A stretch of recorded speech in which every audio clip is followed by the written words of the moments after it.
చైతన్య రథం ప్రేక్షకులకు వీక్షకులకు అభిమానులకు స్వాగతం సుస్వాగతం నమస్కారం. నిన్న మొన్న జగన్ రెడ్డి గారి నటలు చూసినాక స్పందించకుండా ఉండలేక స్పందిస్తున్నా.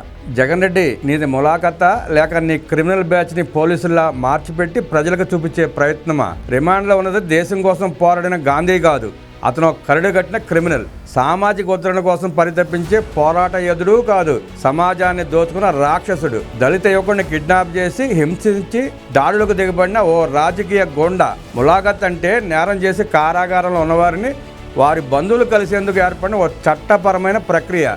కానీ ములాఖత్ అంటే రాజకీయ ముసుగులో ప్రజలని భయపాంతులకు గురి చేసే రాజకీయ గొండాల మార్చి కాదు జగన్ రెడ్డి. జగన్ రెడ్డి, అసలు నీ ఊహమేంటి? గత వారం నీ పేటీఎం కూలీలకు చెప్పినట్టు నీ అనుచరులను రెచ్చగొట్టి మరో విధ్వంసం సృష్టించడానికి పన్నాగమా, లేక రాష్ట్రంలో అశాంతి సృష్టించి ప్రజల్ని భయభ్రాంతులకు గురి చేసే ప్రయత్నం చేస్తున్నావా?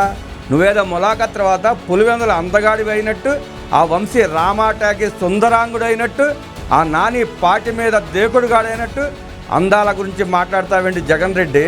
ఆ వంశీ 4 అడుగులు వేయలేడు, పడుకోలేడు. నువ్వేంది జగన్ రెడ్డి 5 అడుగులకి అంగళం తక్కువ ఉండే నువ్వు అందాల గురించి మాట్లాడుతున్నావు? మేల్ వర్షన్ నుండి ఫీమేల్ వర్షన్కి మారుతున్నావా ఏంది? జగన్మోహన, లండన్ పోయింది ఇందుకేనా?